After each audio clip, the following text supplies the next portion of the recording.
গাইবান্ধার বিভিন্ন হাটবাজারে হঠাৎ করেই গায়েব বোতলজাত সয়াবিন তেল। কিছুক্ষণ আগে সেখানকার সবশেষ তথ্য জানিয়েছেন সহকর্মী সুমন মণ্ডল। যে গত 1 মাস পূর্বে যে সয়াবিন তেলের দাম বৃদ্ধি পেয়েছিল, এই বৃদ্ধি পাওয়ার পূর্ব মুহূর্তে যেমন বোতলজাত সয়াবিন তেল পাওয়া যাচ্ছিল না, এই একই ঘটনা কিন্তু আবার এটি সৃষ্টি হয়েছে যে আসলে বোতলজাত সয়াবিন তেল কিন্তু যে বাজারে পাওয়া যাচ্ছে না এবং যেটি পাওয়া যাচ্ছে এই খোলা তেল, এটি কিন্তু আসলে অধিক মূল্যে কিনতে হচ্ছে। তো আমি আসলে এক ক্রেতার সঙ্গে একটু কথা বলতে চাই যে এই যে আপনারা তো সয়াবিন তেল কিনতে গিয়ে আসলে আপনাকে যে কেমন দেখছেন যে বাজারে কেন পাওয়া যাচ্ছে না, যদি বলতেন। আসলে দ্রব্যমূল্যের ঊর্ধ্বগতি আমাদের সাধারণ মানুষের জন্য কিন্তু একেবারে খুব কষ্টকর একটা বিষয়। যখনই ঊর্ধ্বগতিটা আসে তখন আমাদের জন্য খুব কষ্ট হয়ে যায়। গত 1 মাস আগে যে ৮ টাকা বৃদ্ধি করা হয়েছিল, আমরা কিন্তু কিনতে এসে কিন্তু সেখানে কিন্তু বোতল পাইনি, আমাদেরকে খোলা তেলে নিতে হয়েছে এই ৮ টাকা বৃদ্ধি করে।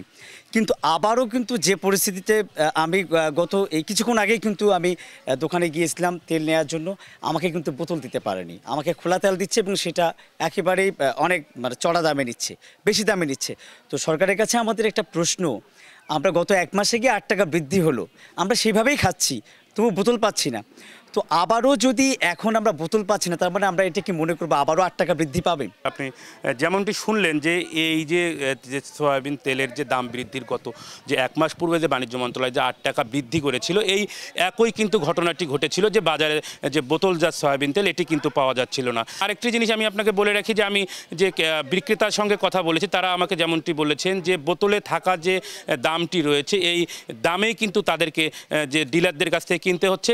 এর ফলে কিন্তু আসলে যে বোতলের যে গায়ে যে দামটি লেখা রয়েছে, এর চেয়েও কিন্তু অধিক দামে কিন্তু এই তেলটি কিন্তু মানে ক্রেতাদের কাছে বিক্রি করতে হচ্ছে। তা আসলে আমাকে যে ক্রেতারা যেমনটি জানিয়েছে যে বাজারে যে মনিটরিংয়ের যে অভাব, এটি কিন্তু আসলে যে সবসময় চোখে পড়ে যে বাজারে কোনো যে মনিটরিং হচ্ছে না।